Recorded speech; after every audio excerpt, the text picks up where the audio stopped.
우선 실무자 면접은요, 여러분들이 다대1 면접으로 참여를 하는 면접이다 보니까 무엇보다도 비언어가 굉장히 중요합니다. 비언어라는 것은 이제 앉아있는 자세나 말하는 톤, 높낮이, 스피드, 그리고 표정, 그리고 자세 등등 여러 가지 요소가 모두 포괄되는 그런 팩터라고 보시면 되겠는데요. 컨텐츠도 중요하지만 이걸 어떻게 전달하느냐도 굉장히 중요한 요소이기 때문에 이 부분 꼭 염두에 두셨으면 좋겠습니다.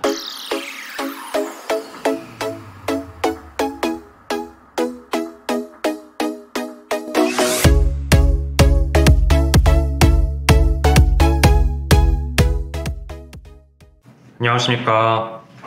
얼티밋 커리어 그룹 박영호 대표입니다. 이번 시간은 이제 여러분들께서 실무자 면접 최종 모의고사 7성까지를 모두 풀어보신 다음에 필요한 해설 강의에 대해서 좀 진행을 해보려고 하는데요. 미리 이제 해설 강의를 듣기 이전에 좀 본인이 스스로 생각을 한번 해보고 최대한 답변을 다 만들어 본 다음에 본인 생각과 어떤 점에서 차별점이 있었는지를 좀 되짚어 보면서 마무리를 하시는 시간으로 활용하셨으면 좋겠다는 바람으로 시작을 해보도록 하겠습니다. 네, 일단 본격적으로 말씀을 드리기 앞서서 실무자 면접에 있어서 중요한 부분들에 대해서 간략하게 한번 다시 구두로 전달을 한번 해드리겠습니다. 우선 실무자 면접은요, 여러분들이 다대1 면접으로 참여를 하는 면접이다 보니까 무엇보다도 비언어가 굉장히 중요합니다. 이제 도서의 말미 부분에서도 강조를 드렸다시피 비언어, 즉 기본기에 신경을 써주시는 것을 굉장히 중요시 하셔야 된다고 생각을 하고요. 비언어라는 것은 이제 앉아있는 자세나 말하는 톤, 높낮이, 스피드, 그리고 표정, 그리고 자세 등등 여러 가지 요소가 모두 포괄되는 그런 팩터라고 보시면 되겠는데요. 컨텐츠도 중요하지만 이걸 어떻게 전달하느냐도 굉장히 중요한 요소이기 때문에 이 부분 꼭 염두에 두셨으면 좋겠습니다. 그리고 나아가서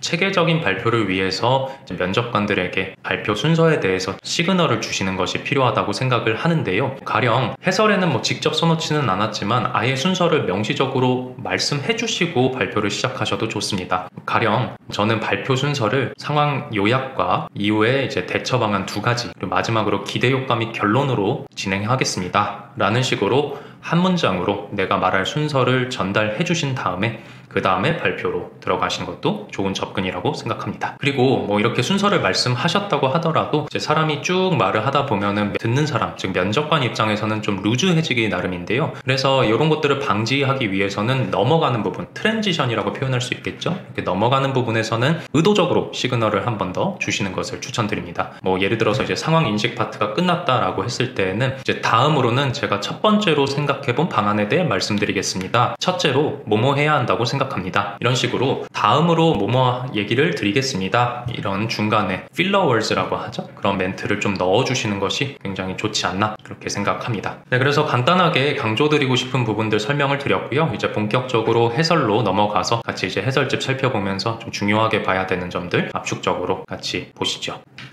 이제 이번 문제에서는요, ELS 판촉 관련 딜레마 상황이 문제에 출제가 되었는데요. 최근에 이제 홍콩발 ELS 상품의 손실이 굉장히 크다라는 이슈가 사회적으로 부각이 되고 있고, 이 부분에 대해서도 금융당국이 굉장히 오감을 곤두세우고 이 부분에 대해서 취급을 하려고 노력을 하고 있습니다. 그만큼 중요한 사회 이슈이기 때문에 ELS 상품에 대해서는 좀 찾아보시고 이게 도대체 무슨 상품인지 면접관이 물어본다면은 답변을 하실 수 있도록 노력을 하셔야 될 것 같습니다. 네, 그리고 여기서 사용 가능 논거 첫 번째 보시면요, 실적에 좀 유의미한 영향을 미칠 수 있는 기타 상품을 크로스셀링 형태로 판촉하겠다라는 말이 나오는데요. 크로스셀링은 한국말로 교차 판매죠. 교차 판매의 이제 사전적인 정의는요, 자체 상품으로 개발한 것만에 의존하는 것이 아니라 다른 금융회사들이 개발하거나 그 다른 금융회사들로부터 제공받은 기타 상품까지를 포함해서 적극적으로 판촉을 하는 행위를 뜻합니다. 근데 이걸 조금 더 광의의 의미로 해석을 하자면요, 쉽게 생각하면은 적금을 들러온 고객에게 다른 기타 상품, 카드 상품까지 판촉하는 행위들, 이런 모든 행위들을 포괄한다고 보시면 되겠습니다. 그래서 은행원으로서는 교차 판매의 역량이 굉장히 중요하다고 볼 수가 있겠죠. 보통 고객들이 특정한 니즈를 가지고 내방을 하시는 경우도 있지만 그렇지 않은 고객님들도 존재를 하고, 또 때로는 내가 고객님 입장에서 생각해보지 못했던 니즈를 은행원들이 일깨워 줌으로써 더 충성 고객을 육성하는 데 도움을 줄 수도 있습니다. 그래서 그런 점들을 감안하셨을 때 크로스셀링 역량을 강조하시는 것이 굉장히 유리하다고 생각을 하고요. 비단 실무자 면접뿐만 아니라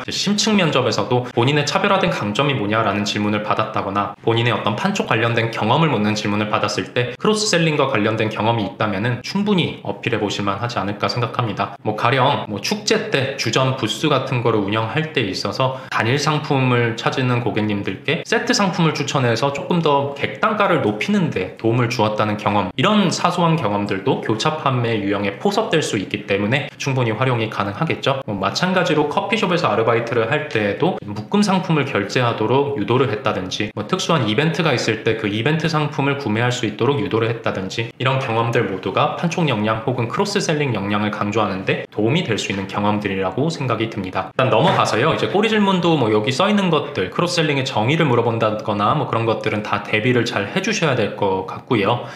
그래서 이번 문제는요, 최근에 사회적 이슈로 부각되고 있는 홍콩발 ELS 손실 관련된 문제 상황이 주어져 있고요. 이런 부분에 있어서 문제를 받았을 때 행원으로서 취해야 될 접근은 결론적으로는 소속 조직의 이해관계에 반하는 행동은 절대 금물이고요. 그걸 제일 중요시 여겨야 되고, 다만 고객 관점에서도 생각을 해야 되는 부분은 있기 때문에 이해관계에 부합하면서도 소속 조직의 이해관계를 살릴 수 있는 방안들을 최대한 많이 생각을 해보시고 면접에 들어가시는 것을 추천드리도록 하겠습니다. 네, 그럼 이쯤에서 두 번째 문제에 대한 해설 강의를 마치도록 하고요. 다음 시간에 이제 세 번째 문제부터 다시 이어나가도록 하겠습니다. 감사합니다.